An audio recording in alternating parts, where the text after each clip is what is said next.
Hello friends and welcome back to my 2016 Game of the Year Awards Bonanza. Each day I'll be celebrating a variety of my favourite things in video games from the past 12 months. We're on to day 2 already, and so we've got 4 more categories to talk about, each of which is comprised of 4 nominees from which I'll be picking a single winner. Of course, these are all just my own personal opinions, but if you'd like to share your picks in the comments, I'd love to hear them. So let's get into it straight away with today's 4 awards.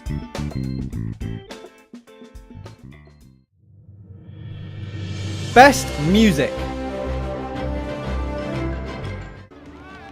Sid Meier's Civilization 6. Civilization has always been a fantastic series for music, and Sid Meier's latest might just be the strongest to date. Returning composer Christopher Tin managed to do the seemingly impossible and craft a theme song to rival Civ 4's Baba Yetu in Sonho de Volare. The actual in-game music is rousing as well, featuring recurring motifs which evolve over time as your civilization progresses. In a game which you can spend hours and hours with at a time, having a soundtrack which stirs you and builds gradually without ever feeling repetitive is a strong achievement. Dark Souls 3. As the climax of the series, it's fitting that Dark Souls 3 features some of its most dramatic and stirring themes yet, really bringing the soundtrack to match its wealth of spectacular showdowns. It's almost all comprised of traditional orchestral and choral arrangements, but the composition is so strong that this works in its favour. Not only does the music heighten the drama and spectacle, it also helps mark important shifts in tone. The change from Firelink Shrine's comforting sounds to soft, mournful notes should you head down the betrayal path really underpins the sense of quiet foreboding. Doom! When you think of E1M1 from original Doom, the first thing which comes to mind isn't map design or enemy locations, but that iconic soundtrack. Music has always been a critical part of the Doom experience, and Mick Gordon's ripping, wailing soundtrack is the perfect accompaniment to 2016's series evolution. The sheer energy and aggression throughout really carries you through each encounter, and the way tracks shift between the quiet hums and groans during downtime to the chugging guitars, pounding drums and bombastic choral sequences is fantastic at helping to control the sense of pacing. Tokyo Mirage Sessions FE. As a game which revolves around performances from an idol company, it's no real surprise that Tokyo Mirage Sessions brings its A-game in the soundtrack department. Each performance throughout is strong, and I consistently look forward to the moments when a new story beat or a completed side quest would lead to a fresh musical number. It's also great to see the songs repurposed as special moves, which are a joy to watch as well as being some of the most potent attacks in the game. Yet it's also worth noting that the incidental music is no slouch either, with many of those themes getting stuck in my head as well. This is such a tough category, with all 4 games making outstanding use of their soundtracks, but for me, no other game was so driven by its music this year quite the way Doom was. In many ways, it's just as responsible for the game's success in hitting the right tone and pacing throughout as the gameplay and level design is. It's also the soundtrack this year which I've listened to the most outside the game because it's just that good. Whether it's the slow build and shattering crescendos of Hellwalker, the grinding electronic wails of Flesh and Metal, the demonic choral interludes of Damnation, or the storming riffs of BFG Division, composer Mick Gordon pulls influence from iconic Doom tracks and builds his own staggeringly potent themes with small subtle nods to the series past. It's a wonderful accompaniment to the violence and punctuates the climax as well. Much like the remainder of the game, Doom's score is the perfect modern take on the classic feel of the series. Best TimeFiller. Clash Royale. Mobile games are natural time fillers, and Clash Royale benefits further from its fixed timescale. Each round is capped at 4 minutes, including overtime, so you can feel safe going in that you're not about to get too sucked in and miss your stop, or let your pasta boil over. It does demand your full attention during a match, but they're always short enough to plan around. It's also a versatile time sink. A single bout of Clash Royale can feel satisfying enough by itself if you're looking to just pass a few short moments, but it also holds up over time if you've got a bit longer to spend.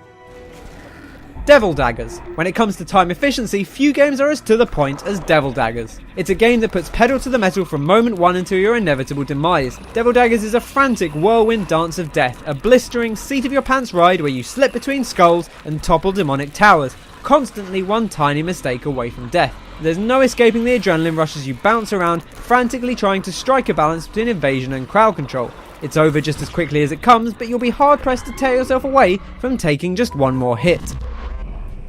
Duelist. I've been playing CCGs for quite some time now, but Duelist is the first one where I've truly felt like I can reliably squeeze a quick game in and not worry about running too long. Yet even the shortest of matches still feel tactical. The systems all come together to create a game which genuinely works the brain. Its snappy pace is helped by rapid matchmaking, which makes it easy to hop in for a quick round, but the depth of strategies available means that one quick round of Duelist can easily turn into several hours without it ever feeling tiresome or repetitive. There's nothing sweeter than the taste of victory. Pokémon Go. As someone who does a lot of walking during their day-to-day, having a game which so tightly integrates to that as Pokémon Go does is a really satisfying experience. Suddenly, every trip to the supermarket became an opportunity to grab a Ghastly. Every journey into town one more chance at a Chansey. The only real letdown was that living just outside built-up areas meant my local streets were severely lacking in Pokestops, which led to somewhat of a dearth of unique mons nearby over time. Otherwise, who knows just how long I might have kept flicking my balls around on every trek outside the house.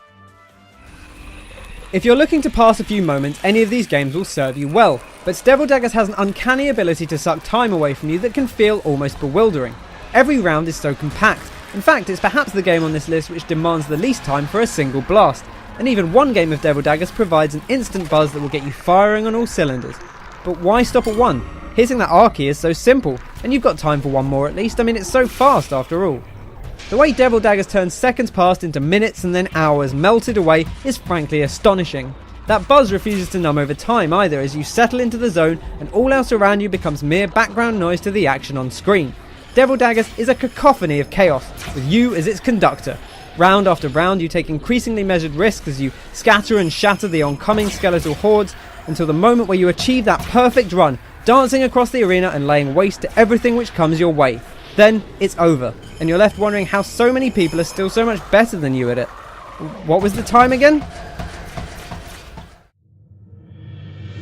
Best competitive multiplayer. Clash Royale. It's still incredible to me that a mobile real-time strategy game ended up being one of my favourite multiplayer experiences this year, but Supercell knocked it out of the park. In many ways, Clash Royale does for the RTS genre what Divekick did for fighting games, removing much of the complexity and boiling it down to its simplest aspects. There's no tech trees or base building, just spend your money and position your units carefully to best counter what your opponent is throwing at you. It's a simple system, but the deck building mechanic means the scope for varying strategies is vast and satisfying. Overwatch. When I first saw Blizzard returning the ashes of cancelled MMO Titan into a class-based team shooter, I was intrigued, but I didn't anticipate quite the juggernaut it would become. Overwatch is accessible to players of all skill levels, yet rich with strategy, featuring colourful characters who appeal to a wide spectrum of different interests and playstyles, yet that varied roster all comes together in a pretty well balanced and compelling package. It never feels as though you're pigeonholed into one single character or strategy in Overwatch, no matter what the situation or enemy composition might be, and that's a great achievement. Street Fighter V. It feels impossible to talk about Street Fighter V without bringing up the clumsy way it staggered out, initially devoid of most features and bumping from issue to issue.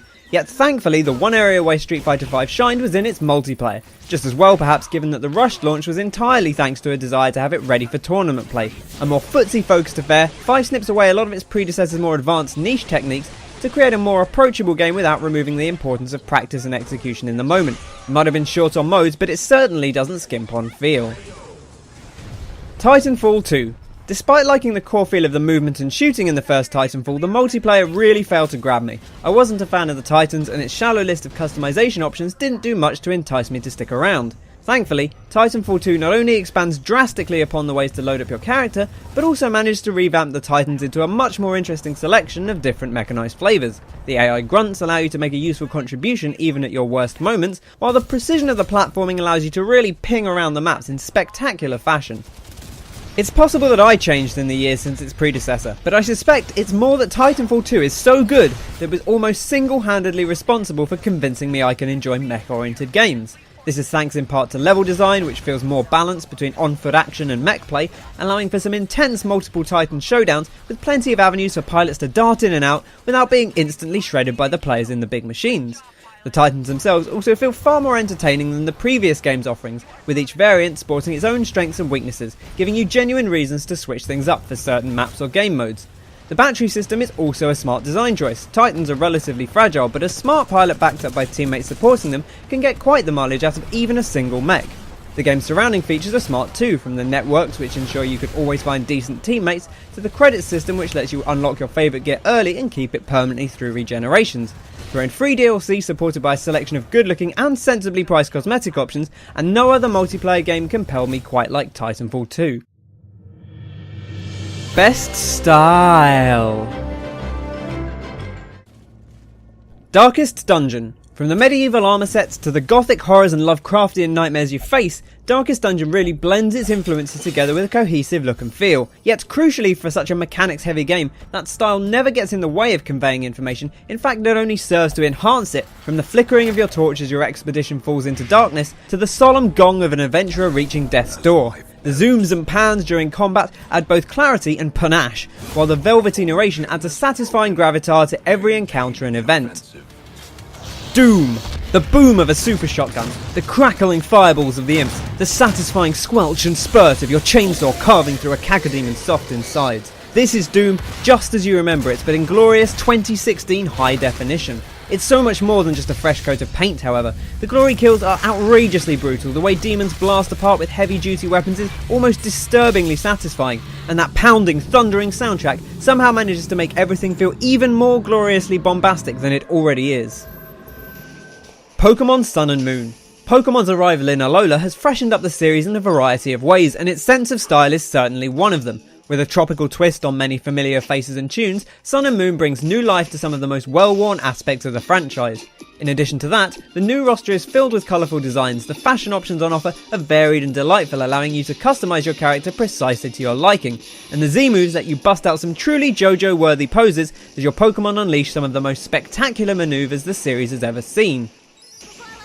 Tokyo Mirage Sessions FE. When your game revolves around an idol company which is a front for a demon hunting organisation, style should be high on your priority list. Thankfully, Atlus are no strangers to style, and they hit yet another home run with Tokyo Mirage Sessions. Combat flows with flashes and sparks, your characters calling to one another as they chain attacks together and team up for devastating duets mid-battle.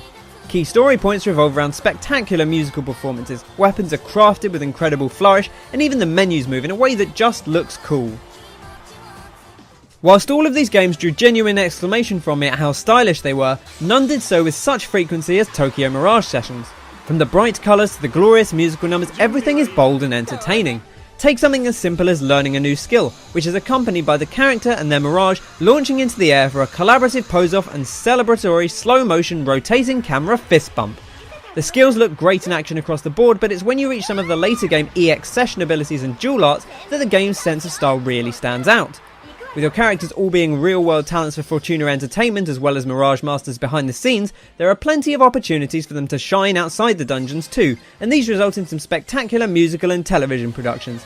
The real cherry on the cake here is that many of those productions then weave their way back into the combat, appearing as unique abilities for the characters involved. Even the simplest of dialogue sequences to camera isn't left unloved, thanks to some wonderful animation work. Tokyo Mirage Sessions is a sparkling showcase of Atlus at their finest, and things don't come much more stylish than that. And that wraps up the awards for Day 2. Be sure to come back for Day 3, where I'll be talking about the best looking game this year, the most compelling esports to watch, the best implementation of mechanics, and my favourite moment or sequence in 2016. Thank you for joining me, and be sure to let me know what you thought of the video and if you agreed with my choices or what you would have picked instead in the comments section below. Have a fantastic day, and I'll catch you on the next one. Cheers!